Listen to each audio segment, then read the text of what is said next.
Hello and welcome to another episode of Cambro Conversations. Today's conversation, we're doing something a little bit different. The written word is extremely powerful. Writing allows us the ability to share our ideas, our memories, events, stories, and other facets of the human experience that, quite simply, are unparalleled by anything else. This is something that both my guests today know very, very well from how they run both their own businesses as well as living lifestyles which have been heavily influenced by what they have read and what they've taken on board. One scholar wrote that codifying speaking turns our words into objects of conscious reflection. In other words, writing makes them more ideas more concrete to us. I'll fumble over that one more time. Writing ideas makes them far more concrete to us. So today we're going to dive into a number of different quotes. By reviewing written words, we're better able to internalize and understand them and allow us to affect our behavior. Both guests are returning guests to the podcast. Unprecedented 4 times for David Hatt, founder of MTN. David, thanks for joining me. Thanks for having me, Carl. And a second time out for Chris Burns, the owner of Savage Scholar Consultancy. Chris, welcome to the podcast. Thanks for having me, Colin. From knowing these gentlemen over the years and watching them utilise the power of the written word to scale 6-figure businesses, as well as developing strong and resilient mindsets, there was nobody that I'd be more happy to sit down and dive into some written words with. And those written words are going to be a series of different quotes that are all aligned with the different areas that this podcast tends to talk about: health and fitness, mindset, personal development, success, and even just improving your lifestyle.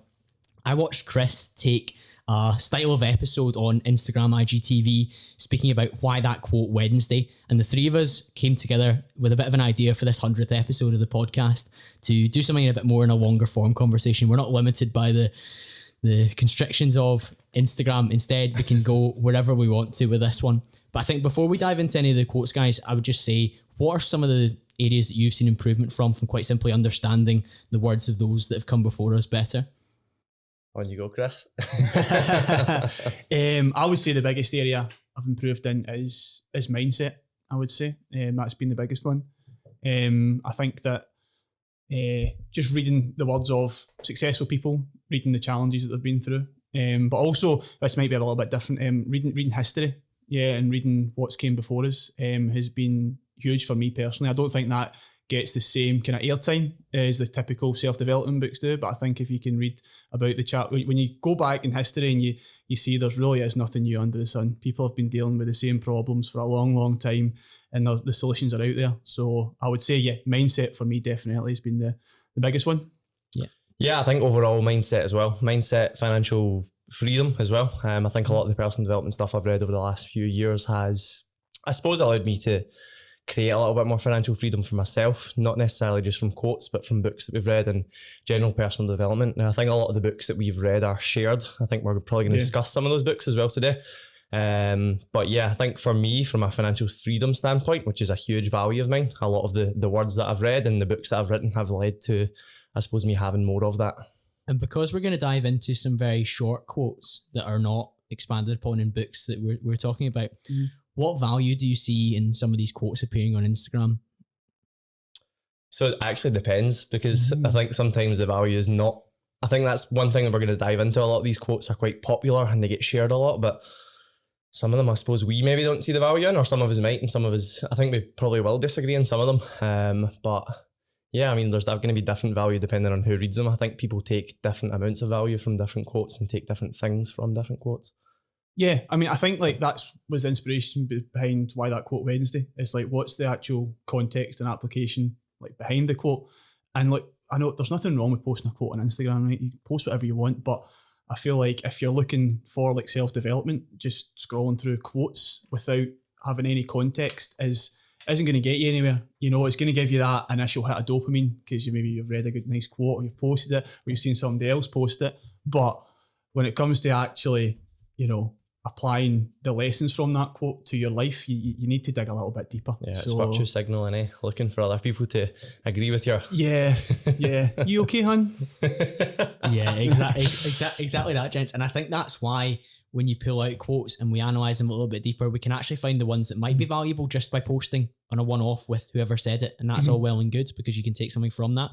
But quite often some of the ones that we see be very popular, are they actually impacting people, or is it just being posted for clout, for likes, for that agreement piece where people are Yeah. like, yeah, that's amazing. I love that quote. I think it depends what the frame of mind you're in as well. Like a lot of people can read something, and if they're in a bad frame of mind, it can actually completely like turn it around a bit. You know, I actually took a lot from that straight off the get go. But I think what Chris said there is important. You need to take context into consideration as well, like what else is behind that as well, and think about like, are you just sharing that for the sake of it, or does it actually mean anything to you, or you know, are you taking real value from that? Yeah, I couldn't agree more. And I think for me, there's definitely been times where I've seen a quote and I've been like, right, okay, that really speaks to me because it's hit at the right time in my life. In the same way that you read a certain book at times in your life and you think that's no use to me, but other times you're like, I can learn an awful lot from this. I think at the start of the pandemic, Chris actually sent me a book on money management, where I think everyone was worried at that point about what finances were going to be like. I mean, now if you're not worried when you look at inflation and whatnot, then you probably should be. But reading these different books at the right time can have a massive impact. Whereas if I'd maybe read that book at another time in my life, Chris, when I was at university and not very money conscious at all, it wouldn't have registered with me at all. I think quotes work in the same way. Absolutely, yeah. I think they'll affect you at different stages of your maturity as well. Like I think from a book standpoint, I've read a lot of books now that I would take zero value from. Like I used to love Grant Cardone. Like his books now I would probably detest, just based on who he is and based on probably how much I've developed. And I think quotes are quite similar. There's probably quotes that are here that realistically I've probably shared, 5 years ago, that I look at now and go, what am I sharing? You know? Yeah. So I think it depends on what level and what stage you're at in your kind of own journey as well. Absolutely. So without any further ado, let's dive into the first lot of quotes then. And the first one is, winners never quit, quitters never win. And that's Vince Lombardi. Chris, let's Incorrect. Incorrect. I'm going to agree. I'm going to agree in that one. I think Colin will as well.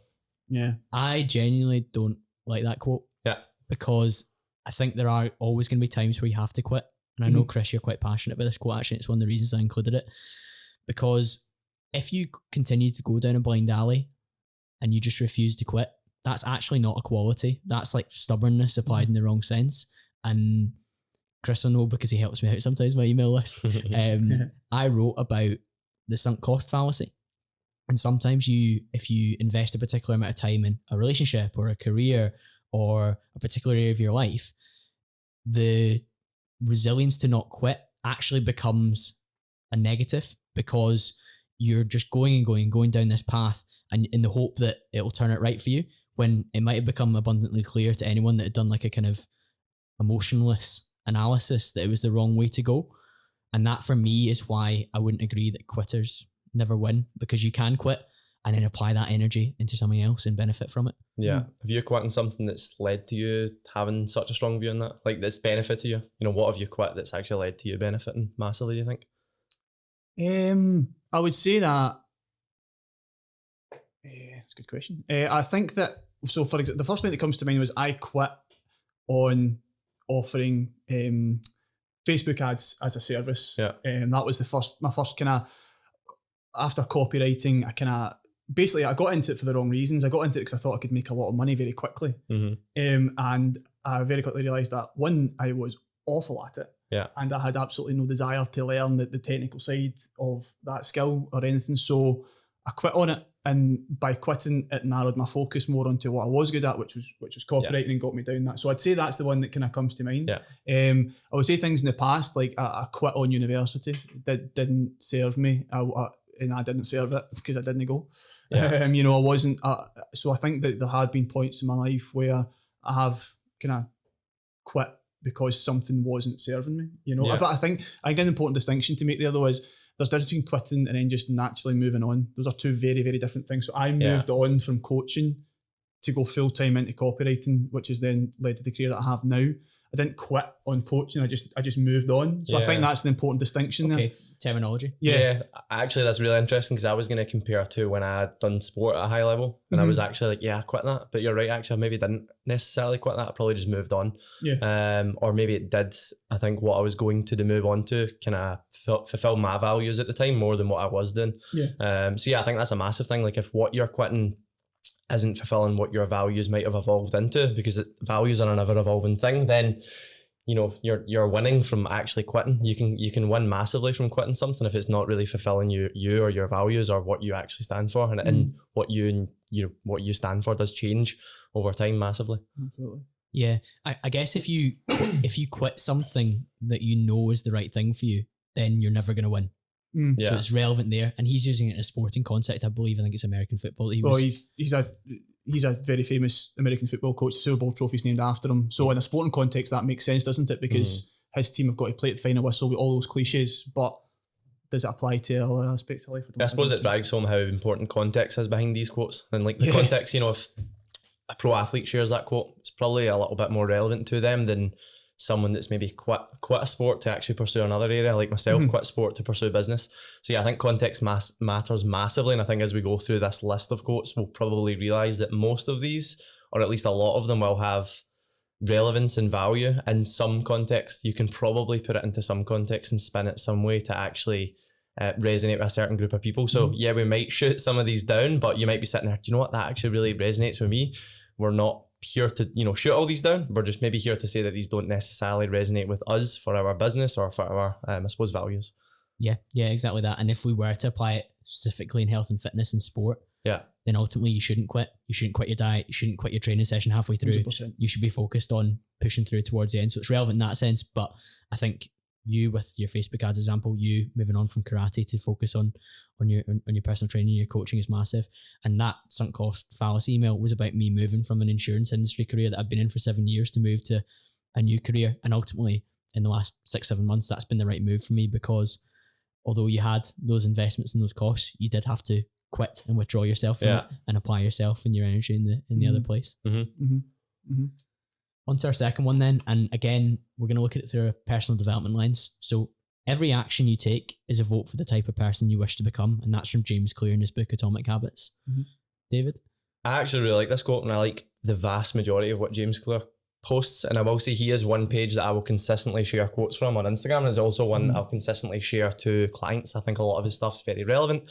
I think it's very current as well. I think it's not as, I'm sure there's some wishy-washy stuff in there, but I think this quote kind of reminds me of, you know, what you do today is what you'll see tomorrow, in a sense. I think the actions that you take today are, you know, what you're going to see from a result standpoint tomorrow, next week, next year, whatever it is. So yeah, I can't pick too many holes in that one. I actually really like that quote, and I think it's something I would, I suppose, stand by on the most part. Every action, maybe not, but you know, the vast majority of actions is maybe how I'd spin that one. I love this book so much so that in the studio we're recording in just now, I've got it on the bookshelf behind us. Atomic Habits, one of my favourite books, most actual books. I've read it twice. Again, like we said, at the first time I read it, it was relevant to me and it hit me in the right way. But the second time I read it, it was even more needed. I was kind of questioning some of my habits and how I was behaving and whether I was moving in the right direction, and it helped me to frame that certain ones were and certain ones weren't. And he goes further within the book to say, like, do not practice what you do not want to become. And that links into that, because every action that you take is a vote in the direction you want to go towards. And equally, every action that you take which moves you away from that is that as well. The day that you skip your workout, the day that you don't make those cold calls at work, the day that you can't be bothered writing that copy for that client because, oh, it's feeling a bit hard, I'll check Instagram instead. That's a vote in the direction of somebody that isn't who you want to be, potentially. Yeah.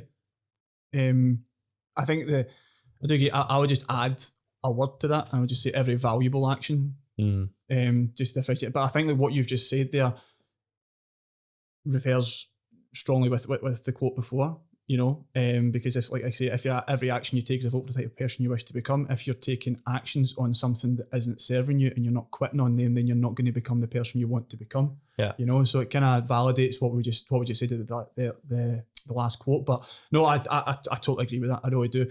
Like David just said, he was bang on. I think if you just view it through the lens of the valuable actions, like what are the needle movers, what are the things that are really important, you know?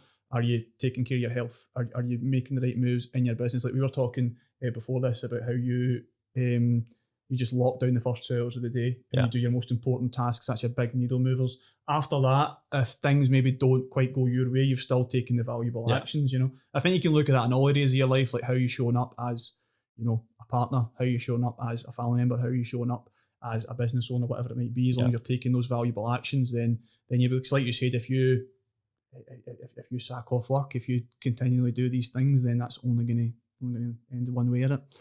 Yeah. Whatever way your actions go, you're going to go that way. And I think that's why I love James Clear so much. It's very, very simple. You can look at what you were doing last week and you can see what's coming down the line this week. 100%. Like the amount of cold outreach that you did, Chris, when you were getting started in the copywriting space Yeah. is reflected now by the number of clients that you have working with. Yep. David, the amount you've turned up on social is exactly why you have the amount of inquiry you do through social, though, isn't it? Albeit, is. it depends how silly you get. I know my content's taking a turn from the worse or the better. Maybe the better. Better. Business says the better, but Yeah, it certainly does. True. I'll go with that then. The better. Quote number 3: you can't have a better tomorrow if you're thinking about yesterday, and that's Charles Kettering. I don't dislike the quote. I think there's a lot of quotes out there about discrediting the past and not looking at the future, not looking at the past. But I think, to be honest, you need to use the past to learn from. And I think not looking at your past and not looking at the yesterday is a bit of a naive thing to do. I think if I look at the mistakes that I've made, I've learned from them and I've actually built upon them.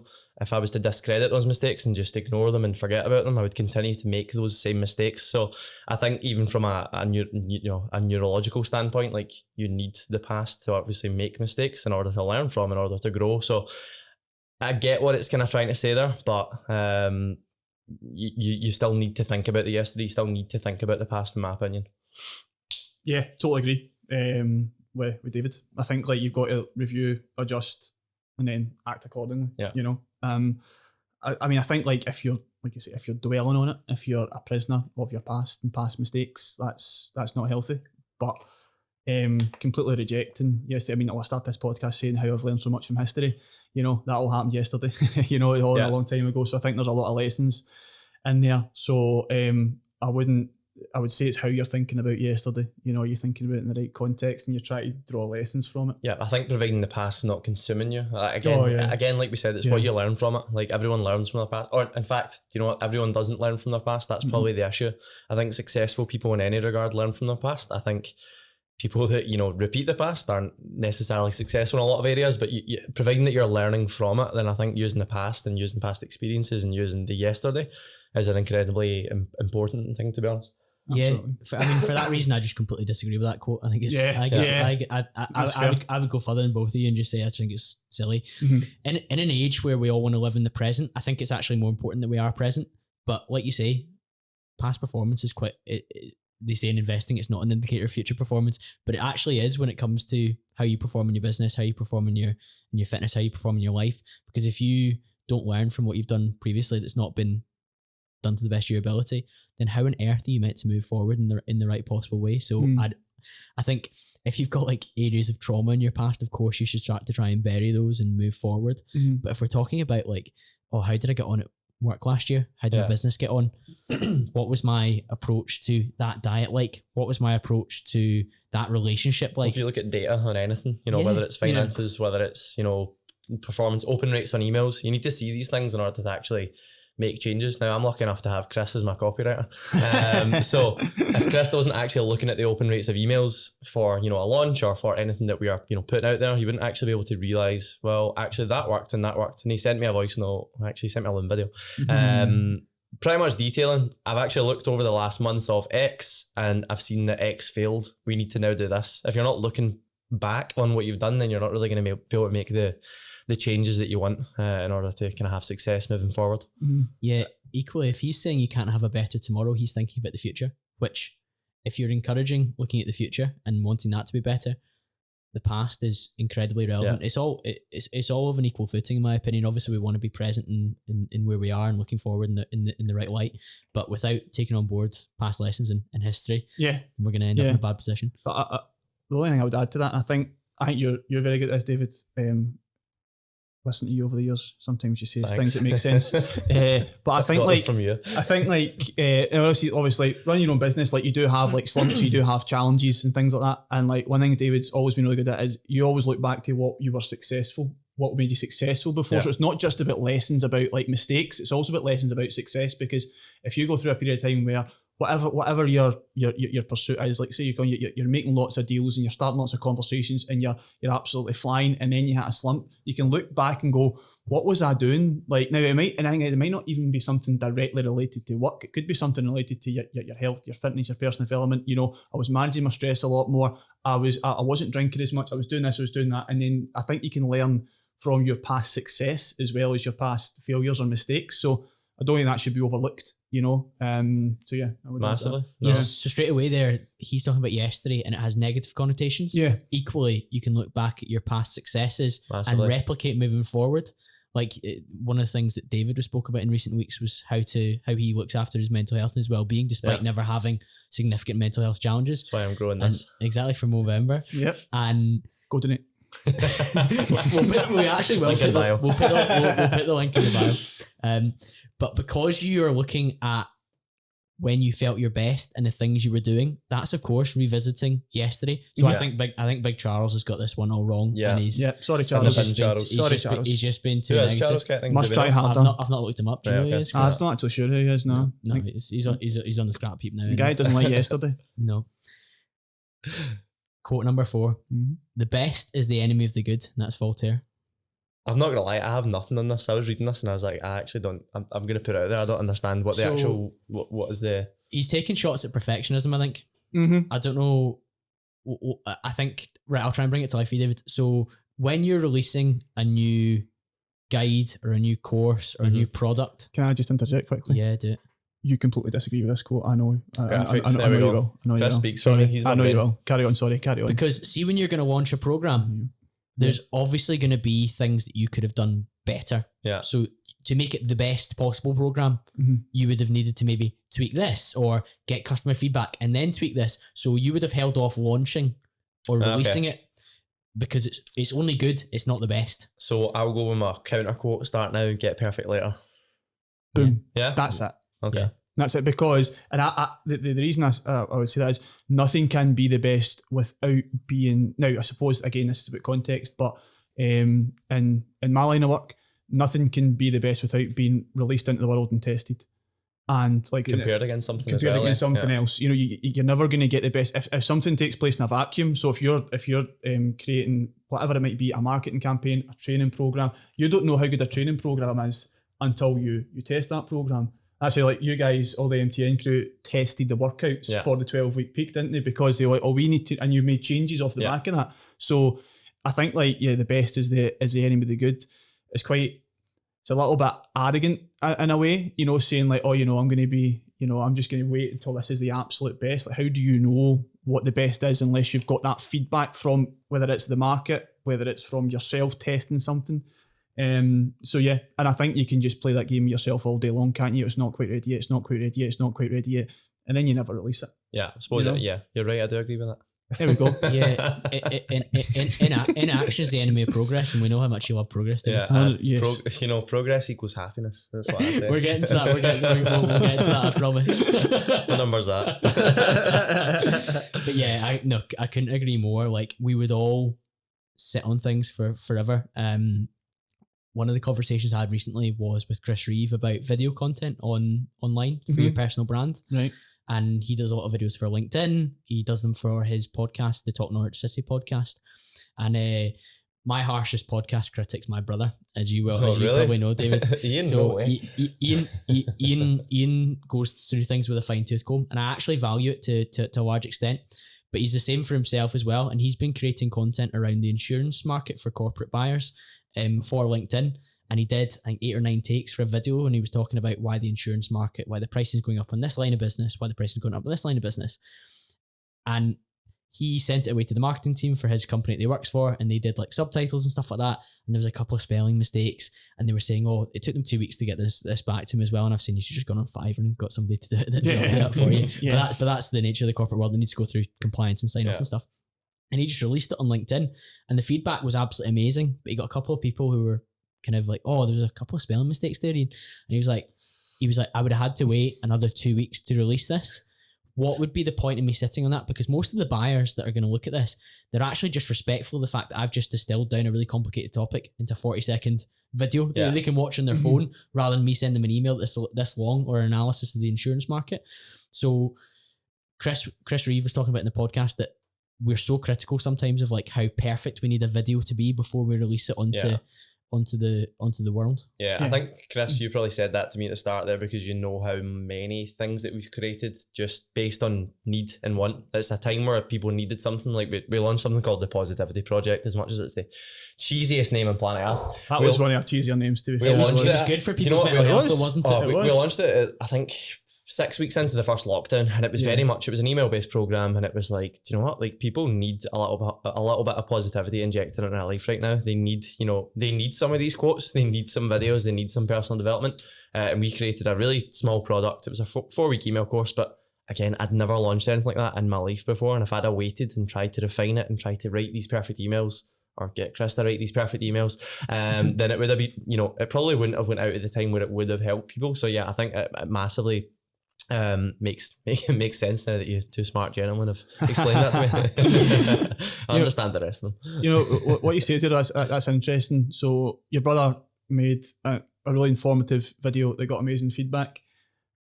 And see if you're the type of person that looks at a resource like that and points out a spelling mistake, you're going nowhere. Yeah. You're missing the forest of the trees. You really are. If that's like, so sometimes like if there's like a small grammatical error or there's something not quite right, it's kind of like people that sit and watch films and it may be an amazing film, but there's one tiny continuity error.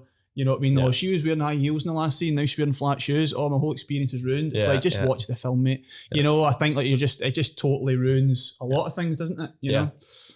These people never create anything, by the way. Of course they don't. And I didn't include the worst this. critics. I didn't include this in the quotes, but lions don't lose sleep on the opinions of sheep at times, because if you're not in the arena, then I'm not going to take on board like really scathing negative feedback. I actually really welcome feedback on the podcast at all times from every listener, but not like if it was just a case of, oh, that episode was shit. You'd be like, well, that didn't help me at all. What did you not like about the episode? Was my hosting off? Did I not ask questions that you thought I maybe might have done? Or did I cut the guest off? Or did I not talk enough? Give me more than that. Whereas if people who aren't creating absolutely slate you, whereas if Chris Williamson or another podcast host said to me, oh, Colin, I think you can maybe work on this area if you're presenting. Take the feedback. Yeah. Brilliant. Thank you for that, because you've got skin in the game and you've done reps under the bar, and I respect you. Yeah. I think the worst people for this, I don't know if you are into MMA or martial arts in general, but MMA or boxing, but I watched Jacob Plant and Canelo. I don't know if you watched their weigh-ins, but I think it was a Mexican crowd, so everyone's booing Jacob Plant, and he was standing there. He's like, I'm doing the hard stuff. Like, I'm up here boxing, fighting for his life. So it's similar in any sense, but yeah, it was funny seeing that from I suppose a combat sport standpoint as well. Yeah, there's nothing worse than like, you kind of, and we all do this to a certain degree. Like I do it when I'm watching the rugby, and but you kind of catch yourself. You're saying, oh, what are you doing that for? And you're like, that guy gets paid to play rugby. Yeah. You know what I mean? I've got to pay £5 match fees on a Saturday. That, who am I? Now, that's just because you're passionate and you're into the game, but it's a similar concept, isn't it? People that, like you say, aren't in the arena, aren't producing, aren't getting skin in the game. They're just, they don't have anything valuable to add. I think in the heat of watching a sports match, differs massively from 100%, you taking time to put your fingers to phone to give somebody a scathing comment. Mm-hmm. And don't get me wrong, I've said to a couple of my friends who have like started to dabble in podcasting, oh, have you thought about this? Have you thought about that? Mm-hmm. And it's come from a place of wanting them to excel, because I know they're capable of more. Yeah. But I would never be like, oh, there was a spelling error in the subtitles that came up in your video. I'm just like, well done for putting out a video, because it's so hard to do. It's so hard to do. Most people don't do it. And we could go round and round about perfectionism, but you're probably a testament, David, once you've kind of thought through the quote in the process, that you launch when it's as good as you want it to be. It doesn't have to be the best automatically. As good as it needs to be, for the specific time frame. Yeah. See if it gets to a point, not to get too technical, see if it gets to a point where I think everything that we've launched together, see if it exceeds the demand and the needs of the market, get it out there. Yeah. That's what you need it to do. Not meet them, exceed them. It doesn't have to exceed them by a million miles, but it needs to go that little bit above and beyond so people get more than they signed up for. And okay, there might be more, more left in the tank, but you can always go back and add that, because we did go back and we did add more to that project. You spoke about the Positivity Project, we did improve it. But, make sure it just kind of exceeds those needs of the people that you're launching to, and get it out there. Yeah. That's it. Agreed. Next quote, and I'm going to brace myself. It's a lifestyle-based quote, and it's extremely popular. Good vibes only. I love it. Now it comes from. Did you say it comes from Vex King? You said Vex King's got a book called Good Vibes Only. Okay, so we'll credit. It's very wishy-washy. We'll credit it to Vex. Yeah. Chris first. It's just nonsense, isn't it? Yeah. It's just, I love it. oh man, like I get it, right? It's an easy share on socials in it, and I understand there's a kind of toxic environment to a certain degree around socials and things like that, so that's a kind of bit of a pushback against that. But if you actually really embrace that attitude of like, I only want good vibes, I only want positive vibes, like you're not growing. You're not growing. You need different stimulus to grow in all aspects of life, don't you? You know, 'cause if you went into the gym and you were just like, oh, good vibes only, you would never push yourself. Never get. It's not good being under a heavy squat, is it? It's nothing's good about that. You'd never train the hard It's stuff. awful, but it's required for growth in all areas of life. And I just think like when you reject, like you just spoke there about feedback. Like if you said good vibes only, this podcast would not have improved a single iota, because if anybody came to you with constructive criticism, you would have been like, no interested, don't want to hear it. I just think, just tell me it's great. You want yes men. Yeah, exactly. You want yes men. You want to be surrounded by yes men. And unfortunately, like not to sound like an old man, which I am, but that's not how the world works. There's lots of negative things out there. You need to be strong to handle them. I don't even think we need to cover this one in that much depth. I think without bad, you don't get good anyway. If you consistently had good vibes, you wouldn't actually have good vibes. You need to have experience some level of bad vibes in order to actually experience good vibes, in all honesty. For those not watching on YouTube, David's doing air quotes. So. You say vibes quite weird. Say vibes. Vibes. You say vibes. I'm from Aberdeen. That's the Paisley. Come on, all divides going in there. there. Accent coming back. But no, I think I have weekly check-ins with all my clients, and sometimes there's good feedback, sometimes there's bad feedback, and one of the things I always say is, without the odd bad week, you don't actually appreciate the good weeks that much. I'm not saying you need to have incredible adversity in your life. I'm not saying you need to have trauma in order to feel good about your life. But I'm saying in order to feel great about things, you probably need to have felt some level of the opposite emotion at some point in order to understand, I suppose, what a good vibe is. Yeah. I like the way you say it. I'm okay with it. Stop picking me apart. I'm putting myself out here on this podcast. Oh, you hate doing that, don't you? I do. We're just getting started with the hard quotes and the ones that you're going to rip to pieces. Chris's favourites going up. Number 6. Do sharks complain about Monday? No. They're up early, biting stuff, chasing shit, being scary, reminding everyone that they're a fucking shark. And again, I don't know who said that. I actually had quite a look. It was just on loads of different canvases. Could you imagine you bought that and put that up in your house? That's from Finding Nemo, is it not? I genuinely don't think it is. I don't know if he was joking or not. You never know. Oh, Bruce. It's a kid's film. They wouldn't drop the F-bomb, would they? Fish are friends, not food. That's for Finding Nemo, isn't it? We actually don't have that one to cover. Sorry, okay. But we can... Chris, I think we'll just let Chris just tear this one apart and then we'll move on. I mean, yeah, it's really bad, isn't it? It's really bad. It's just like, again, I think like you see this applied in a lot of, so for me being in like the fitness world and in the kind of business world, you see it applied in both, don't you? And it's just like, number one, stop comparing yourself to animals. Yeah. You know, I also find it quite funny how people compare themselves to like an apex predator. Like sharks have been on this planet for so long, right? And then you sit down at a laptop and do some programming on Excel, or you send off some emails. You know, that's your day. Earlier. If you're saying that you're a shark and you go to Starbucks and log onto their Wi-Fi to do your work, you are not a shark, my friend. You are not a shark. And I think again, it does play into that whole kind of massive kind of like ego boosting. Like I'm an alpha because I'm a shark and I just go and I crush shit and I do this and I do that. I mean, it's just utter nonsense at the end of the day, innit? It really is. You'll now understand why I let Chris go to town on that one, because I've heard his opinion on it many a time. It's one of the reasons it was included, because like you say, people do, particularly in the fitness space or like in the business space where they're hustling, they're going to war. That's another one. I'm going to war. You literally just went and trained legs, mate. Like, yeah, exactly. Actually, that's grim, innit? The gym's my battleground. Oh, I hate that. Good for you, mate. I actually done a Facebook post on that. Maybe, I mean, how often ago did I post on Facebook? 7 years ago. I remember someone commented, I think it was something about inner demons. Oh, I'm going to the gym and fight my inner demons. And I was like, oh, come on. You're going to the fucking gym. Yeah. Like, come on. It's good for your health and your well-being, but you're not like going to war with your demons. You're doing something to feel better about yourself and improve. And it might be hard, but ain't demons. No.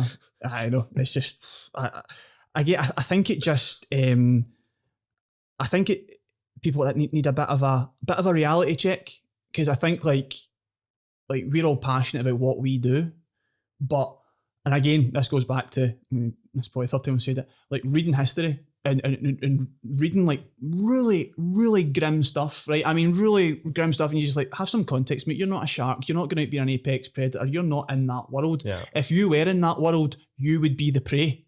You'd get gobbled up by a shark if you were out there in the Posting world. quotes like that. Posting quotes like that, you know, a shark be like, what? You know, and it would rip your head off. I just think like have some context. Whatever you're doing, like we're both passionate about our businesses, you're really passionate about your career. But at the end of the day, it's not comparable to being some apex predator roaming, looking for his next meal, because if he doesn't get it, he's going to starve and die. Like that's just not comparable, is it? You know, it's we're speaking from a position of maybe going past quotes like this. Do you think there's any validity in this in somebody's really early stages of trying to flip their mindset in the right direction? Do you know what? I think it's just really cheesy. Like, you know, a lot of people resonate with cheesy stuff, and I think myself included in the past, like, you know, probably shared that at some point. No, I'm joking, but I think, you know, I think it will resonate with people, and I think it will resonate with people at a certain stage and maybe their personal development world, or, you know, they've just kind of, I don't know. I get it in a sense. It's easy to get on board with, but it doesn't make much sense. Because you ain't a shark. No, I can't deal with that either. I think it's wild. Lions and sharks and what animal would you be if you had to be one though? I've no idea. I'd be a monkey, 100%. I know it's quite similar to what I am, but like you are a monkey. I know, but Basically, I think I just love to like swing about even more. I know. Or a dolphin. Dolphin? Why dolphin? Why a dolphin? Aye.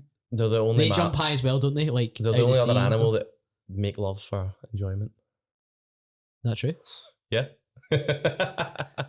I think so. Maybe I've just made that up. What's that? Have you thought about what animal? But it's not based on making love. I wasn't going to say, you know. He's going through a bit of a dry spell. Well, we need to cut that. I know. I'd be a dolphin because dolphins make love. Oh my God. They're a quote. I'm a love maker. I don't have sex. I've said this many a time. What the hell, man? We continue the animal discussion. Yeah, we will. Just think into the He's going to have some really intelligent answer about being a leopard or something. I don't know. What is it? I think I'd be a sperm whale.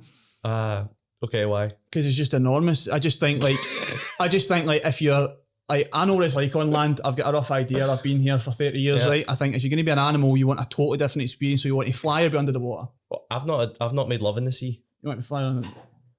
You can't but do that. You can do that though. True. No, not in Dubai. You don't have to be a dolphin to make love in the sea. Mm. Do you know anyway, what I mean? they're also really intelligent animal, and I'm not that intelligent. Maybe that's a better answer. So it's an upgrade. We're going to move on to a quote from somebody who is genuinely intelligent, and that's Warren Buffett. Someone is sitting in the shade today because someone planted a tree a long time ago. I like that. I like that a lot. I think it actually, I suppose, links back to you can't have a better tomorrow without thinking about yesterday. It's like your past actions lead to, you know, results that are successful today in an extent. I mean, let's be honest, anything Warren Buffett says is going to be pretty good. He's not a big Bitcoin fan though, is he? So I'm not. So I'll not get started on that. Publicly. Yeah. Let's point that out. Yeah, publicly. He'll be hodling. I'm sure he's buying up. Him and Charlie are buying plenty. Their bags are full. Fly bastard. Take us on that one then. What's your thoughts? What do you think? I love delayed gratification. And I think the beauty of the quote is it's talking about planting a tree, which we know straight away, culturally, we think that takes a long time for it to grow, for you to be sitting in the shade. So it should give you appreciation of the level of time that we need in order to reap the rewards further down the line. Because it's very easy to expect instant gratification. We live in that kind of society nowadays, don't we? Where everything comes to us straight away. David's been right down the dopamine path, haven't you? In terms of really exploring what Andrew Huberman's been saying about it and trying to understand love making. What are we going to bring it back to that already? For me though, because we are wired at the moment. Well, traditionally we're maybe not wired, but at the moment as humans we are wired to seek like instant reward from things. So when somebody talks about waiting for benefiting further down the line because of what he's planted in the past, I love that. Again, we'll use a work example. Next week, I was saying to you when I'm at the showroom in Manchester, it's probably one of the biggest weeks of my career in terms of the number of clients that I'm in front of that are sizable, that will mean a lot to me. But they didn't all get booked and all want to take a meeting with me just this week. I've been working on that for months since I joined the business, call after call after call, voicemail after voicemail, email after email, video after video into their inbox, trying to let them know who I am. Mm-hmm. And that was all came from delayed gratification because of what I planted months ago. Now, don't get me wrong, there's longer lead times for other things as well. Warren's probably talking about some sort of fund that he was investing in for years and years and years, or some sort of property or whatever he was up to. But for us to apply that in our day-to-day lives, there's loads of different things we can do. Like, look at what you're able to do in your training now, Chris. Like, how strong you are. That didn't happen. I'm really strong. You are a strong guy. David's the fitness guy, though, isn't he? Yeah, he's stronger. Also about 20 kilo heavier, so we'll go with relative? Pound for pound. We'll maybe need to test some things. I'll actually take a different spin. I completely agree. I think it's a great quote. I'll take the spin of, I've got a decent sized team. There's 7 coaches that work, I suppose, underneath MTN and underneath that umbrella. And I know for a fact, I mean, Dale won't mind me saying this, Dale came from being a joiner. Dale was a joiner for 10 years, and his level of success in the last 2 years. That's been incredible. He will happily say a lot of that came from, I suppose, the trees that I planted across my 8 years of personal training. So before Dale came on board with MTN, maybe 5 years, I'd been coaching for 5 years.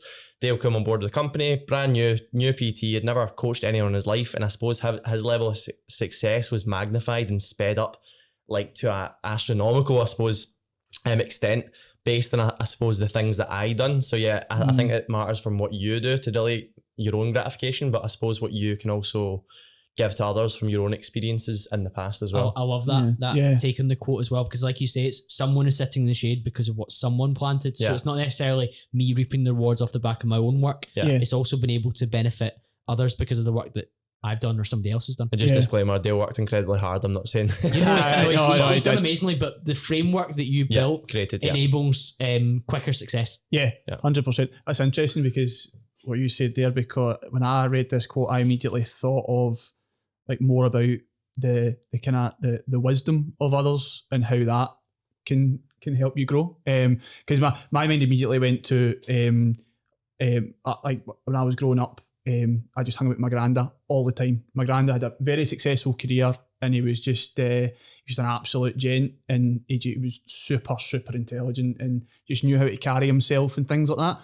And I've seen him in all kinds of situations, and he was charming and all the rest of it. And I feel like, I mean, this is going to sound like I'm paying myself a compliment, but I feel like watching him operate and how he was in company, how he was sociably, how he raised his family, how he done all these things. I feel like that's the first thing that came to mind for me, is like I tried to emulate that, but that's his actions were a tree that was planted in a way, and now I'm in the shade of that tree, you know. So I think actions can also play into that. Colin, I think, is thinking the same as me. I don't think we've all clicked how influential our granda and specificity is. I think all of us have got an incredibly great grandfather. I do indeed. I think we're kind of looking at each other there, and I think you feel the exact same. Yeah, massively. Completely agree with that. What goes before you shapes you massively. 100%. Both in terms of like the fiscal and the parental support, but also in terms of like the values and the experiences they had. You are shaped by that. Yeah. Shout out to Dennis. Shout out to Big Willie. My grandpa's called Willie as well. There you go. Yeah, fantastic. Right. So move away from Warren Buffett, and we're moving on to a kind of more personal development based quote. Do the best you can until you know better. Then when you know better, do better. And that's from Maya Angelou. Again, I think I said a quote at the start of this: start now, get perfect later. Kind of links back to that again. Start. I think that's the biggest thing. I shout about this all the time on social media. Like, you need to start in order to get better, and then when you learn from that, you can continue to learn from that. I think learning in general and learning from your failing and learning from your success, like we said at the start, is something that compounds. I think like I almost want to throw that back and just say start now and get perfect later. You do need to make the start in order to learn from that, in order to then continually get better.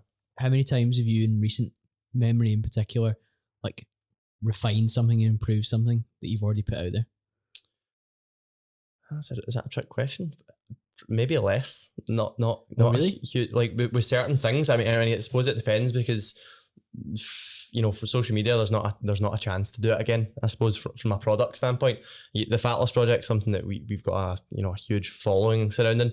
That is something that gets updated on a monthly basis. But Yeah, I suppose there's a lot of times in that sense from a product standpoint, there's always continuous improvements. I think there always should be with any business. You should never be like, cool, I've got my business in place, that's it, done. There should always be improvements. From a content standpoint, I suppose you can't take it back. Like I can't take back that thing I said about dolphins. If I could, then maybe I would. You wouldn't. No, stand by Nah, it. I wouldn't. Stand I'd by stay it. by it. Stand by it. No, but We're I going to make think something of this. We'll Yeah. we'll put wee graphics I up. want that It'll be cut great. out. That's going to Yeah, be my yeah, Instagram. Edinburgh Zoo will reach out. Ask you to sponsor a dolphin. Tell me to stay away from the dolphins. Stay away from dolphins. He's got some good deals coming, so I just bet watch. that's- It could Oh, happen. he's know about this one Could actually. happen. I was gonna say, I think you do that with how you've ran the MTN coaching team. I think you, True. with the way that you run the meetings and the way that you give them feedback and do the one-to-ones, I think like that's always like something that you are like you know better. Just through conversations we've had, not to Yeah, speak for you, but I think that's something I've observed that you do. Yeah. You know better from past meetings and things like that. Now you do better. I Yeah. thought you were going to talk about recruitment of staff there. You know better how to recruit better staff. I'll joke. All the staff are great. I love them all. No, but you would know better from having recruited before.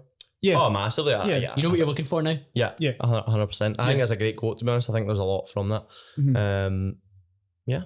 No, I would say Big fan. I think we're on Totally a run. agree. We're going to go into run of good quotes. And this one, for me, Jim Rohn, we would have been remiss if we didn't have a couple of his in here. yeah. If you're not willing to risk the unusual, you'll have to settle for the ordinary. This is actually mirrors a quote that one of my favourite quotes, which is, to accomplish great things, you must dream as well as act. Who said that? A French philosopher, and I forgot his name now, but yeah, it's a quote that I read when I read it when I was maybe like 18, 19 or something like that. Who knows where I found it when I was that age? Because social wasn't a big thing. No, then, so- I don't know. I honestly don't know where I found it. He's the biggest researcher on earth. Yeah. Honestly, he just like Googles everything. No, not even Google. Maybe not Google. He just finds forums. Yeah. But yeah, no, I love that. I think, I just think it's bang on the money. You know, you've got to kind of just risk putting yourself out there. Like to me, like unusual, that can mean a lot of things, like unusual experiences, you know, new experiences, putting yourself into rooms with people that you might not necessarily be, you might not be on your level, you know. Like I've done that. That's played a key role in my kind of Growth. my growth over the years, is risking that, like starting that conversation with somebody, or you know, saying yes to that project and just being like, I don't know where this is going here, but you know, it's certainly What far have from you ordinary. done that some people would deem unusual, which has led to you getting above the ordinary results? I honestly think, and I know you won't think this is unusual, but I think the way that I approached signing my first kind of high ticket, if you want to call it, clients for It's unusual for most people. Yeah. But because you and I are in that prospecting Yeah, game, it's yeah. not as unusual. So for me to kind of get started on the start the business that I'm now running, I just reached out to people in cold email and just dropped in their inbox, and these were people that had like huge kind of social media followings, huge personal brands, and a lot of people were. I found quite quickly that a lot of people were. When I told people what I was doing, they were like, "Oh, you're actually emailing that person." They immediately had resistance because they thought, "Jesus, that's." In my mind, I was like, "It's just an email, mate. Like it's not the, you know." Yeah. So yeah, I would say that was quite unusual because I was just taking a direct approach. I was just finding their email, and then the other thing about it was I was sending them a really kind of long email. It was really kind of personal. It was very conversational. It was humorous. I think the one that actually the subject line I used, I remember it. It was Steffi, don't call security. And I said, if I barged into your HQ right now, you'd probably grab the nearest dumbbell and smack me over the head. So that's why I'm dropping in your inbox with this proposal instead. And I know who that is, and she would kill you. She would, But that grabbed her attention. that didn't got it? attention. And the thing is, like, to be honest, that's now led to a client that I've been with for 2 years, and that's what allowed me to move on from coaching. So I would say that qualifies as unusual for a lot of people. What about you some know? of the videos that you sent, Chris? Oh yeah. What? I've not heard about these. Stop listening, Gillian. No, yeah. I mean, I sent limb video breakdowns of people's. So if I saw if I would get onto people's email lists, and then they would send emails which would genuinely be really bad, and then I would do a Loom video breakdown of how they could improve it and just say, look, this is totally free. You don't have to. And I would always take the angle, which is a kind of risk reversal angle. I'm like, look, if you watch this video, you're going to know exactly how to improve your own emails by yourself, and you never have to talk to me again. And that would start a conversation. A lot of those conversations led to them becoming clients, either project or retainer clients. So again, I think that's quite unusual. But what you said earlier about like sending videos to people, it gets your face in front of them, you know. So again, I think that's quite unusual. It's unusual because it's uncomfortable to do it, because you might fumble a word. Like my intro on the for this podcast wasn't perfect, and I might have been upset by that, but we've gone through it because the rest of this episode is going to deliver a lot of value, and it'd been a pain for me to be like, right, hold on, guys, let me try and say that quote again. It doesn't really matter in the grand scheme of things. But you putting yourself out there on video to prospective clients made them understand, oh, that's that Scottish guy, Chris, that keeps emailing me, but this time he sent me a video and he's told me about how I can improve. That's unusual because most people are too scared to do that. Yeah, and that's the other thing. You always kind of take, again, this shouldn't be unusual, but it's like, be personable in that approach, you know. Like I would always say and try to get some kind of response out of them. Like I would always try to at least make them laugh, right? Yeah. In some regard. Like, and a lot of cooperators will say, and a lot of people in my space will say, you should never do that because you're not a comedian, blah, blah, blah. But I would always put the line in, and I would just recycle this line because I always get a response. I would say, listen, before you watch this video, I've got a Scottish accent that's thicker than a bowl of oatmeal. I say oatmeal because they're American. I know it's porridge before anybody loses their mind, right? But that would always get a response. They'd always say, oh, thanks for the warning, or like, oh, you know, oh, I love your accent, all that stuff, you know. But it would get that response from them, so you're more memorable immediately, rather than taking a kind of, and I know it's different for you, Colin, in the B2B space, but sometimes to somebody reaching out to people, it's so stiff and so corporate and so uptight, you know, that's not a start of a relationship at all, you know. So yeah, I suppose that's my unusual. David, what have you done that's unusual? Wait, how long you watched my Instagram stories? That you would say is paid off and made your life. Do you know what? I actually think being myself, and that sounds like a bit cliche, but I think from personal trainers that aren't themselves on social media, they're very stiff. They only talk about fitness. They only talk about coaching. They only talk about changing your life. I talk about fucking everything in my story. Let's be honest. Like to talk about some very weird subjects. I think Boner Boy is my new nickname apparently. This podcast is going to make me sound so weird. But you were so professional the first three as well. I know. Now you're talking about dolphins and boners. I know. Well, I mean, I feel like I've changed quite a lot. I've grown into myself. I think genuinely though, I think that I suppose from a personal brand standpoint, I've grown quite a lot in the last probably 2 years, and a lot of that's been, you know, I'm just going to be myself. I'm just going to maybe not say everything that I think, but say a little bit more of what I think, and not necessarily go down I watch a lot of PT stories. Like we follow a lot of different coaches. We've got an education side of our own business as well. And, you know, you kind of break down a lot of things that other people do. And I always just watch, I'm like, you know what, he's not been himself, because I've met him out and he's not like this. And I've met him in a night out and he's not like this. And I am very, I suppose, similar across the board. I don't know if that's that unusual, but I would say it's paid off, certainly as well. Yeah. And yeah, I've certainly not settled for the ordinary. I would hate to be considered ordinary in any sense. Absolutely not. Yeah. Absolutely not. On to the next one then. And David sometimes likes to claim credit for this quote, but it's by Tony Robbins. And he says, no difference. Progress equals happiness. I'm not going to lie, I am so convinced this is my quote. I mean, Google definitely says it's Tony Robbins, and you said it on our first podcast, but you live by it, so it's not actually that important whether who said it.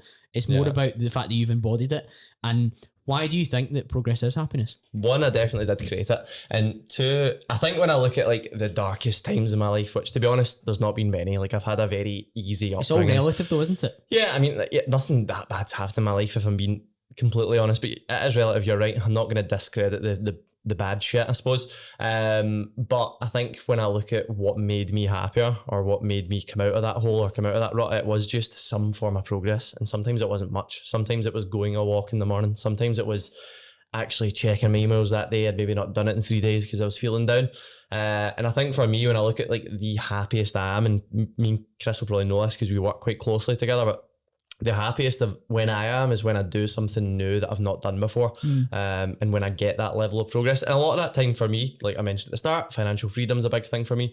A lot of that time it's an actual financial goal. I hit a new goal, and you know, Chris is one of the first people I'll text, and I'll be like, you know what, I hit this goal, and it maybe sounds a bit shallow, and it maybe sounds a bit not vain, but yeah, shallow in the sense of like that's what's making me happy. But it's not necessarily the monetary number; it's the amount of progress. And I think when I look at It's what it represents as well. yeah, exactly. Yeah, the hard work it represents, the hours that I've put in, you know. So yeah, I think that is what actually makes me happier than ever. And there's a lot of things that make people happy, like me going for a spa day makes me happy. You know, me sitting playing my guitar and drinking a glass of red wine makes me happy. But I think when I look at what makes me happier than anything, it's creating and achieving some level of progress in any area of my life. And that could be business, relationships, finances, fitness. It could be any of these things. Getting better at the guitar. Getting better at the guitar, like drinking more red wine. It could be any of these things. But yeah, for me, like the happiest I've been in my life comes from a period of massive amounts of progress. And I will say as well, the most unhappy I've been in my life comes from when I've been making zero progress in any areas. So I think it links unhappiness equals no progress. Or the opposite way of it, actually. Well done. Actually, I totally read that there. What about you? Yeah, I completely agree. I think like what David touched on there though is like having multiple areas to focus on for progress. Because like say if you're only focused on say financial progress, for example, and it's not going to happen every month. It's not going to happen every week, you know. So if you've got multiple areas that you can track your progress on, you know, like you say, relationships or hobbies, your health or fitness, training, whatever it might be, and you can say, because sometimes like I think it's just the nature of running your own business. I do catch myself sometimes like being like, you know, there's not been much progress on the client front recently or the business front recently. But then you've got to kind of check yourself and say like, well, do you know what? I've been reading a lot more. I've been taking time away a lot more. I've had a lot more time away from work. I've had some, amazing like days out or breaks away with Gillian, like, you know, so you've got to kind of make sure you step back and look for other areas. How do you zoom out then? Because you guys are very financially successful with your businesses, and I get hyped for you when you tell me about an update of a new client win like you told me about recently, Chris. And I know when you get a really successful launch, David, I'm like, I'm so happy for you because I know what that means for you, not just in terms of the numbers in the bank, but also like, oh, my hard work's paid off. It's fulfillment. Yeah. Mm-hmm. How do you zoom out to look at those things? So like if you, for example, you've been getting to spend a lot more weekends away recently, Chris, and that's been amazing. Mm-hmm. How do you zoom out from that if it means that maybe you didn't onboard 2 new clients last month?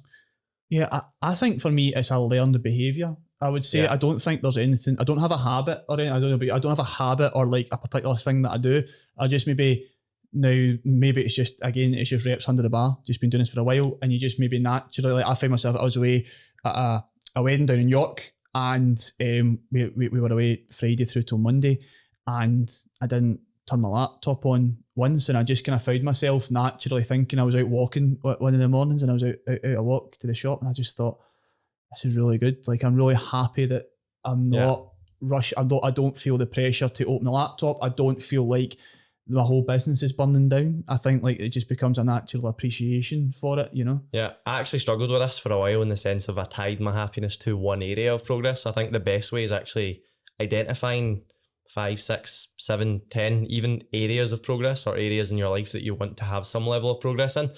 And then realizing that, you know, you're not going to make, you know, more money every single month. You're not going to improve every relationship in your life every single month. You're not going to learn something new every single month. But I think when you actually break down and you've got 6 things, you're like, well, when 3 of them maybe aren't progressing, 3 of them are, or maybe 1 of them is and 5 of them are. So I think a large part of that is actually having, and also realizing this quote's not on here, but I also made this one up. Joking. Like balance is bullshit. Like I don't think balance is. Who said that? Me. Tony Robbins. Probably Tony Robbins. Maybe it was Mel Robbins. I don't know. But like in my opinion, balance is bullshit. Trying to achieve balance achieves very little. So for me, like I'm a fairly happy person most of the time. I think having different areas that you can monitor progress to then monitor, I suppose, happiness is very important rather than being tied. And I think this is where athletes really fall down. Athletes in the sense of they've got one goal to compete at the highest level, to win at the highest level. That is it. So if they're not doing that, or maybe they're injured, or maybe they retire they're completely depressed. Whereas if you look at, I suppose, maybe other successful individuals, maybe it's entrepreneurs, maybe, you know, these kind of people, I think when you want to find that level of happiness or level of success, you need to monitor across numerous things, like Chris said there. And some of those areas are taking time off. I never monitored taking time off in the past, and you didn't either. I know that. Now that you're like, well, when I take time off, that's an area of well, it's an area that you've progressed in. You're like, Last that makes me weekend, happy. you were buzzing, weren't you? Yeah. Because you didn't check your client WhatsApps. Yeah. Affected me this week though. It was behind this week. Not No. massively, but No. I didn't organise my week. That was the issue. But yeah, again, that's a level that I would normally, reply to clients all day Sunday and send messages.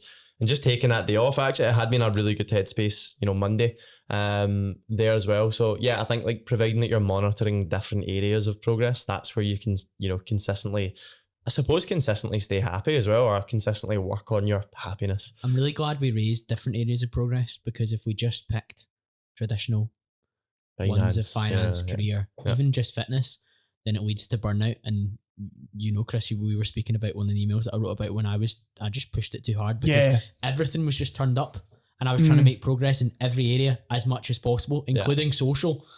And it just wasn't a goer, because you've only got an allotted amount of energy, and if you've got everything turned up chasing progress in all areas, you're going to fall flat. And balance is bullshit from that regard, because I was trying to balance everything at full tilt. Whereas if I wanted to be a bit more social, I probably had to turn down the content creation, or I don't know, the gym or something like that, in order to fit it in, because I needed to balance out in some regard, but I couldn't balance it all equally. I wonder if you did achieve balance, like, would you be happy? Because I think if you achieve balance, you would then just start looking at, well, I want to make more progress here. That's how I suppose live. And I think you guys are quite similar in the sense of when you get to a stage, maintenance for me is hard. Like the quote says, progress is happiness. For me, I struggle to maintain most things. I'm always looking for that next thing, which is a bad thing as well. Are there any areas you like maintenance? Physique to an extent, but then if I really dug deep, I think I would be happier if I made more progress in a physique standpoint, or a strength standpoint, or a performance standpoint. That's good. You've got different metrics there, though. Yeah, exactly. I think there's different areas, but because it's impossible to see. You and I have been training for such a long time. It's so hard to improve the actual aesthetic of it sometimes without performance enhancing drugs. Yeah, 100%. 1,000%. The man who chases two rabbits catches none. Yeah, I like that. Coming out with quotes from I thought you were going to say something about a dog and two dicks there, but you went with the rabbit. I went with the rabbit, mate. Rabbits, Back dolphins, dogs. Animal quotes, back to them. There you go. Back to ours. No, but that's the reality, Yeah. isn't it? Yeah. If you're chasing two, I think like for me with what you're saying, David, like chasing balance is nonsense. I think like over the course, you have to take a longer term view, don't you? So over the course of a year, you'll have months where your business really grows. You'll have months where your physique really grows. You'll have months where other things really grow. But then at the end of the year, which is really what matters, the kind of slightly longer term viewpoint, you look back and you go, everything's improved across the board. Every single thing that I value has improved across the board. They've just improved at different times. Yeah. That's ultimately Love what it is, And as long as you don't completely let go of the other area as well, one's flying, you'll be golden. You'll be Love good. that. Excellent. Number 11 then, Pablo Picasso, the man that chopped his half his ear off. The first half of life is learning to be an adult. The second half is learning to be a child. I think I actually sent you this quote. I really like it. And again, that probably stems from the style of the content that I've been putting out. It's probably changed. I think I spent quite a while trying to be the professional PT and trying to be not corporate in any sense, but like I'm trying to be a little bit more, the traditional route of PT.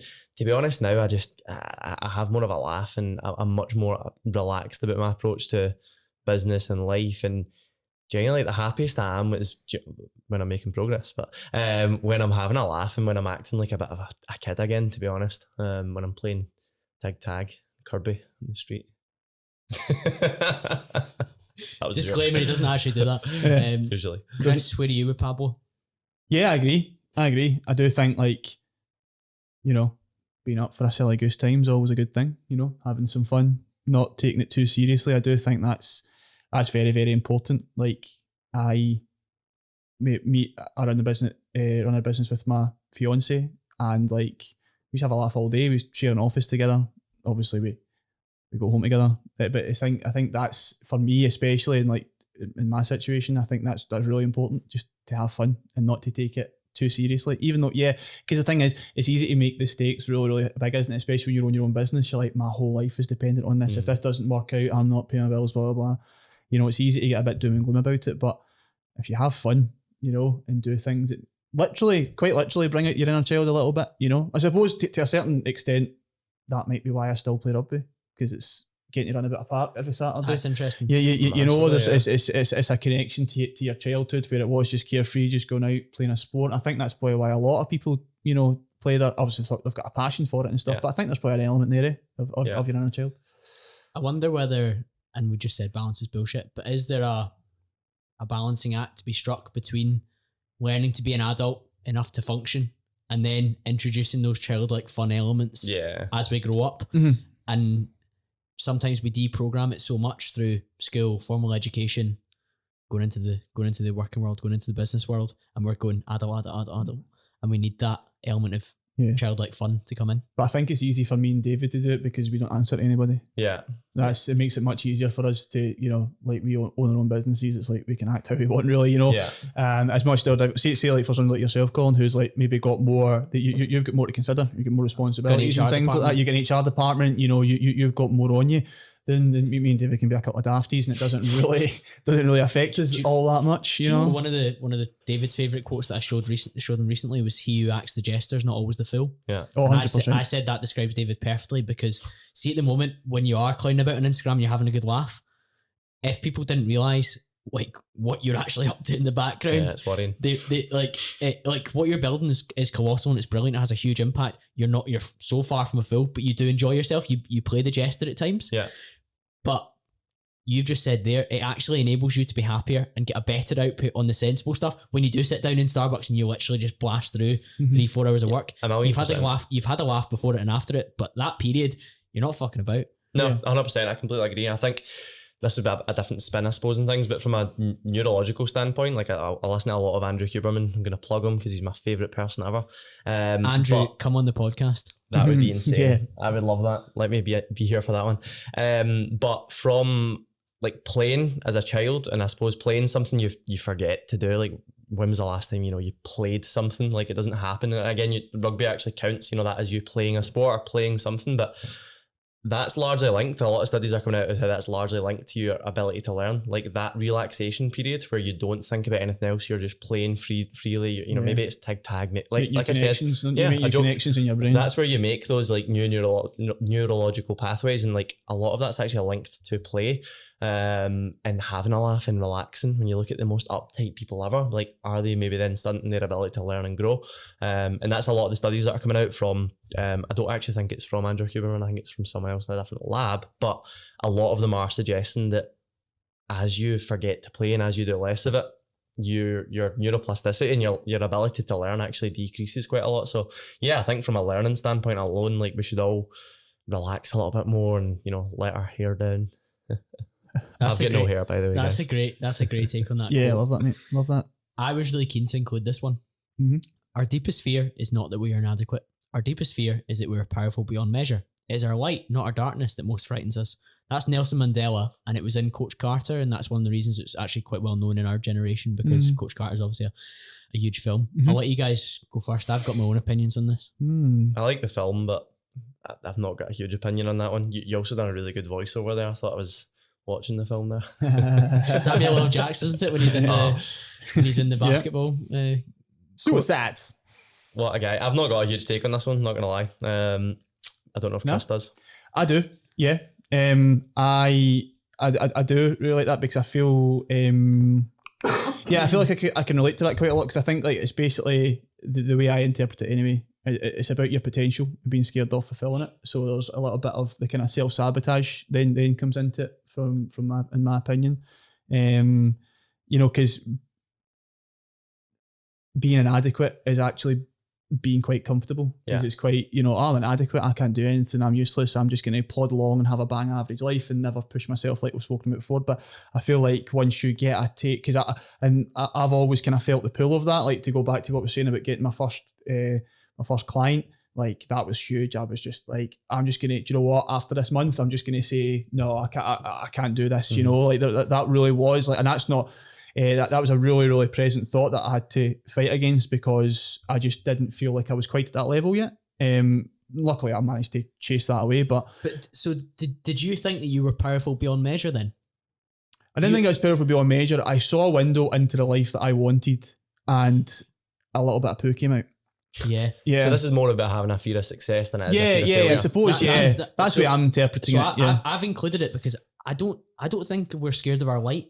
No, sorry, no, I don't. I don't think a lot of people are We're scared of not our scared light. of our success, I No, suppose. I don't right? think we are. No. I think most people are. I think most people's biggest fear is they're inadequate. Mhm. How popular is imposter syndrome at the Yeah. moment? Everyone and Mhm. their dog's diagnosing themselves on Instagram with imposter Aye. syndrome. Of course, you should have imposter syndrome when you look to try and reach to do something Of course, different. yeah, absolutely. So for me, like, I don't think that's our light that frightens us most. Like, Mhm. I'm not scared of, Colin, you might be absolutely brilliant at that. Yeah. I'm scared, Colin, you might not be as good at that as you hope you are. You're going to need to practice that. You're going to need to put some work in. I understand. So, Right, okay. so Someone that- my I get that, interpretation of that is I just don't see. And I think what Yeah. you were explaining there was actually that people should Yeah, 100%. have Yeah, some nerves about. put some like, pressure on yourself. So you were nervous about fulfilling that client obligation. Yeah. Because you weren't sure of your capabilities. Yes. You weren't scared that you were going to be powerful beyond all measure. and that in Oh, fact right, that your yeah, light no, was no. going to burst through and No. annihilate this. Again, I suppose this is deal. why these context on every one of these quotes Yeah. is so Interpretation important. as well. Yeah, interpretation and I Yeah. suppose perception of them. Because Yeah. again, that's Nelson Mandela more than likely talking during Yeah. apartheid, Yeah. who's obviously his messaging is very much focused on that. Well, So- light and dark, and Yeah, it's got all yeah. sorts of connotations. Of Doesn't it? course it does. Of course it does. And that's a guy trying to manufacture huge political and social change in a Yeah. very broken country. And so I don't really think that. Yeah, if you take the context away from it, that's why I interpret it completely differently. Because I Yeah. wasn't putting it in that context. So yeah. Perfect. Yeah, I think when you look at the rife amount of imposter syndrome and fear that we have of the fact that we are potentially inadequate at what we're doing and maybe not ready Mhm. Yeah. all the time. A lot of it's valid. Not Yeah, for I think It is. I think it's valid, and I think Yeah. it's that's more of that's a bigger fear for most of us than it is that we're I'm going to be powerful beyond all measure. Yeah. I don't feel that I'm going to be powerful beyond all measure, Yeah, yeah. regardless of how much effort I put in. Yeah. Jim Rohn shows up again. You He don't does. get paid for the hour. You get paid for the value you bring to the hour.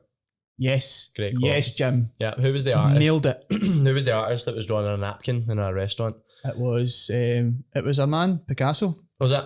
Again, Aye. drawing on a need a coffee here.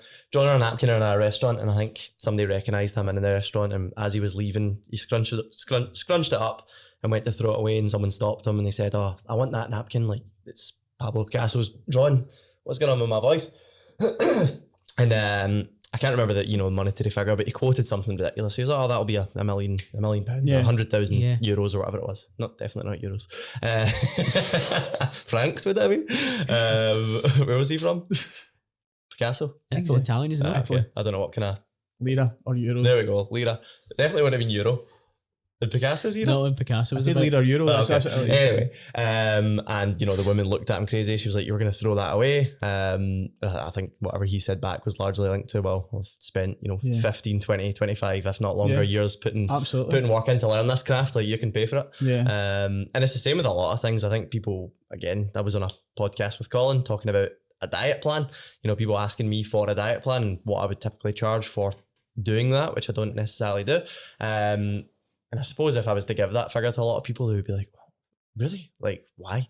And I think it largely links down to the time that it takes me to do it.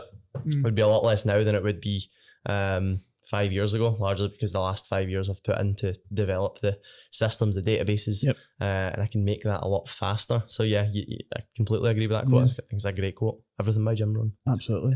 I think it reminds me of, that kind of old kind of analogy where it's a ship's engine breaks down and they call an engineer to come and fix it. Yeah. And then he comes in, hits it with a hammer, goes away, sends a bill for $10,000 and they say, "Can you break this down?" And then he sends them an invoice and he says, "Hammer tap, $1, knowing where to tap, $9,999. I think that perfectly, because I see quite a lot of this in my line of work, because Mhm. sometimes when you're dealing with like direct response copy and marketing and sales and things, one little tweak can lead to a huge increase in sales. Mhm. So One I could- headline.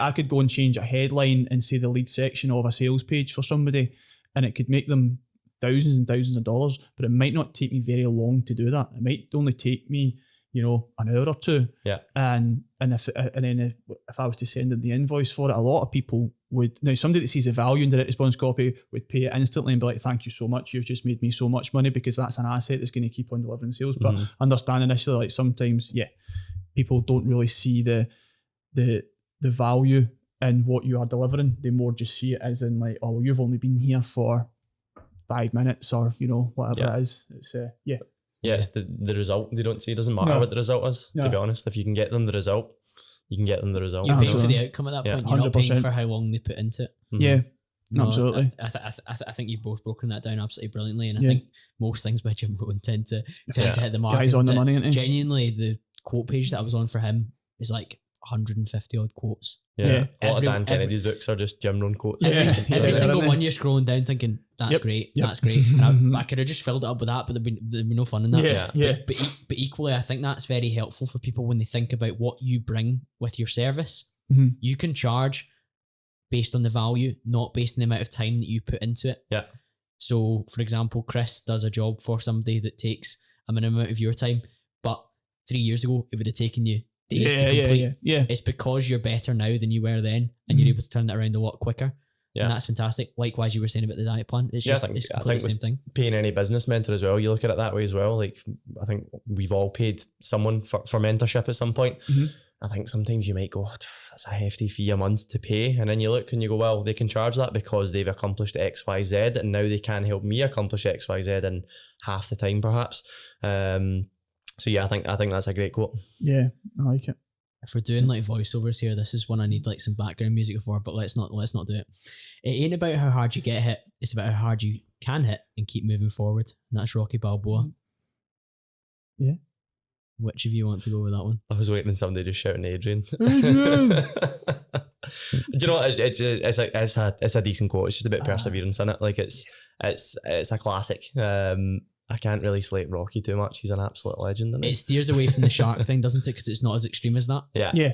It's relevant because I know it's a boxing quote, but it's relevant to everyday life because we always encounter obstacles, don't we? It's not as if we've suddenly decided that we are this predator swimming in the sea, biting shit and being scary. Yeah. It's a case of we take knocks, but we keep going.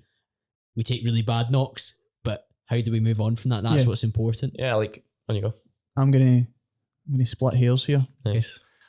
I think it is about how hard you can hit to a certain degree as well, though. I don't think you can just continue walking through life getting smacked about like an empty tracksuit. I think there's got to be a point where, like, again, I think that probably comes back to like the sharpening the skills we're talking about, Like, for example... we have about 10% American listeners now, and they're just going to be like, what has he just said there about? Yeah, okay. Sorry for the American listeners. You can't just be a punch bag. You can't just be a punch bag. You've got to... It just keeps plodding along, getting knocked in their arse, and then getting, repeating that process. I think, like, so for example, like for me, if I just kept on writing campaigns in sales pages that didn't convert for my clients, right?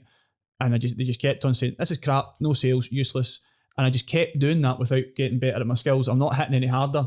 I'm keeping going. I'm doing what the second half says. I'm still taking the punches and I'm still keeping going, but I'm not working on my skills that can maybe hit that little bit harder. So I understand I'm splitting hairs a little bit there, but I thought it was an important point. I don't think you can just plod along being a punch bag. I think you've got to learn how to smack somebody in the face now and then, Yeah. I think success is largely about failing and then continuing to go. And I think that's what it's saying. Yeah, the successful that's fair. fail as well, and then they keep going. I think the unsuccessful fail and then they stop. So I think that's really what it's saying there. So I think it's how many road bumps are you coming across, and are you, smashing through those road bumps, or are you stopping at those road bumps? Yeah. I love it because there's so many ways you can go with it, and I like the fact that you pulled out that first bit, Chris, where especially you say that we actually need to work on our own firepower, because I suppose he's saying there it's about your defense and your response to it, but also your attack's important as well, because if you never improve that, then of course you are just going to be continuously getting knocked. I mean, if Rocky knocked down, lands the hardest possible punch, he only needs one punch and he's done. Exactly. That's a good point. Doesn't need to get hit. Exactly. But if he's got a good defense, doesn't need to get hit, he'll just block them all. So there we go. So we've got Jim Rohn again, and this time I don't think it's as strong as his last two. The more you care, the stronger you can be. I mean, this one's good for coaching. Like, the best coaches I know largely care the most. The people with the best results largely care the most. And I would say that the people with the least results largely care the least. So I think, to an extent, I think from a coaching standpoint and from a result standpoint, if you care a lot more about your clients, you're going to get a much better result. And from a copywriting standpoint, if you care about the work that you're doing, I think the stronger the end result and the stronger that you become as a business entity, I suppose, as well. Yeah, I think it's essential, isn't it? You need to care. You need to care about what you do. I think that definitely, because at the end of the day, anything worth doing is going to have things. It's going to require things that perhaps aren't the most exciting, aren't the most fun. Like for me, like in my line of work, research isn't the most fun. You need to dig into forums. You need to go to weird places on the internet and find out what people really think about whatever campaign you're creating. And you need dolphins and shit. Dolphins and shagging, and yeah. And then you're on page 5 of Amazon reviews. And you're reading, reviews on whatever it is by some absolute crackpots, but it's required, So, and a lot of the way you've built your coaching business, David, like creating those meal databases, like you can't say that was fun, but you cared enough to do it because you knew it was going to get your client a result, and you also knew that it was going to get your business a result. But yeah, I think caring, for sure. Whatever it is you care about, maybe you care about your own success, maybe you care about your clients, like you say, that's always got to be a part of it. But yeah, I think I would say that. I think it's having a strong purpose. Yeah. The stronger the purpose, the stronger you can become is maybe a better way to spin that. I think if you look at any of the most successful companies out there, whether it's Amazon, Google, Tesla, they've got a strong purpose. It's never really just make a bit more money. I look at Elon Musk. I mean, he sold PayPal and just put it all into SpaceX and Tesla, because that's what he cared about it. He cared about it. That's interesting, because that almost links back to us talking about what quitters never win. Yeah. Quit something and put your time into something you care about. 100%. That's so true. And then you can be stronger and better in that place. Yeah. Is there any times that you have benefited from being emotionally detached from something and been able to be strong in it? Yes, 100%. Okay, which one? I would say dealing with difficult clients and things like chasing invoices and stuff like that. I think being emotionally detached in those things is essential. And like if anybody's reading this who is reading this, I'm such a book nerd, aren't I? Yeah. Reading this. That's me writing an email in my head there. That's what I was doing. If anyone's reading this. You can use this copy after the fact. Yeah, there we go. Transcribe it. If you're listening to this and you're a freelancer or somebody who invoices for work, I would say during that process, like, first of all, read Never Split a Difference. That's a book recommendation. But detach yourself from the emotion in that process, because when I was first getting started, I was sending invoices and people were just patching me left, right and centre, weren't paying on time, taking weeks and weeks and weeks to pay. And I was always chasing money off people. And I think that, and I was very emotionally involved at that stage because I was nowhere near developed enough, personally and professionally. But I think that now, I've got a very solid process that just kind of works every time, and it totally removes so I know if an invoice, which does not happen with our client, all our clients are brilliant, but if it happens again, but like more recently, in the past maybe year or so, I've had to chase a couple and I've been totally detached from the process completely. What about losing clients? Can you detach yourself from that? Well, I was actually going to say, from a complaint standpoint, like any business has had complaints. Like I've been running this business for close to 8 years. There's been times where we've maybe not delivered, or maybe the client's not been happy with things. And I think initially when you get a complaint, it's the worst thing on earth. Like it hurts so much, regardless of it. You're like, sometimes you just know it's not your fault. Like you're like, no, this is the client. Sometimes the client's wrong. But I think from a maturity standpoint, then you go, do you know what? There's things that I could have done better. And I think now, I've benefited from just being detached from the complaint or what it is, and actually looking at it, I suppose, from an above view and seeing what the actual complaint is and seeing what I can do about it, rather than feeling hurt or attacked by it. So yeah, I think that's benefited me from that standpoint. Yeah, that's interesting. I think if we combine those two in terms of like complaints and like bad feedback, detaching yourself like from caring too much about how much that might hurt is fine, but then caring about what you can do getting it right is fantastic. And Chris, I wasn't sure where you were going to go with the invoices one, but you kind of hinted before about like if you were to like deal with a difficult client and you were to lose them, and I know you actually walked away from a large client at one point, and when you detach yourself from that and you cared less about the actual fact that was a loss, it enabled you to go after others, and then eventually that relationship repaired itself and you came back to a bit different position.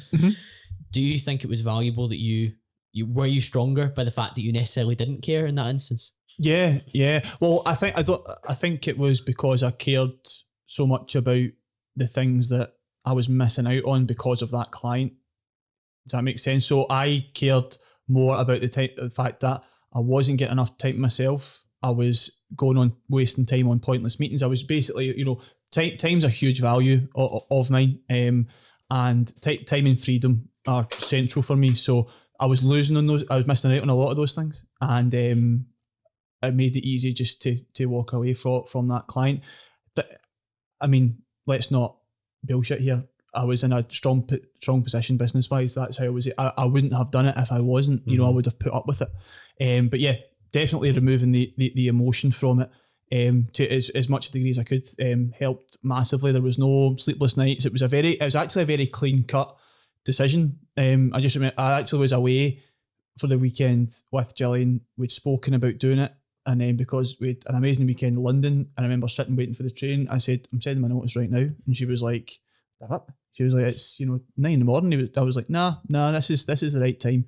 I just fired across my invoice, and it was I wasn't up or down or here or there, But I think to be honest, like again to give context, I think that's one of my more natural kind of strengths. I can, maybe it's not a strength, but I can detach quite easily like that. Oh, you've got no emotion. You're heartless.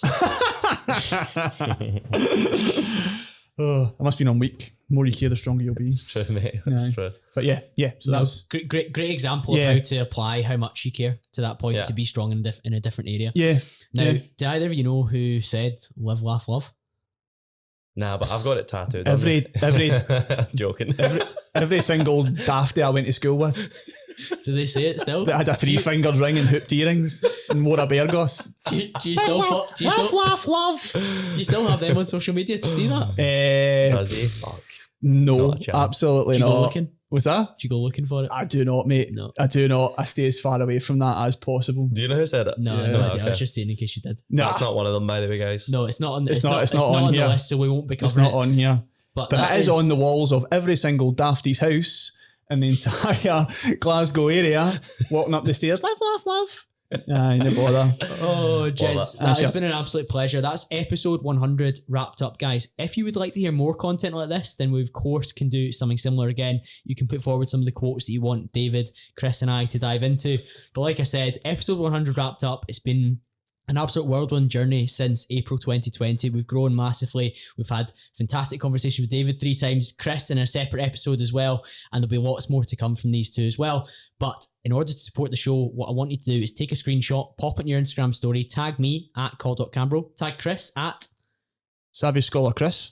and David at DHat_MTN. and keep supporting the podcast, keep sharing it with your friends, and we'll keep having fantastic conversations. And I'll be back to speak to you all again very, very soon.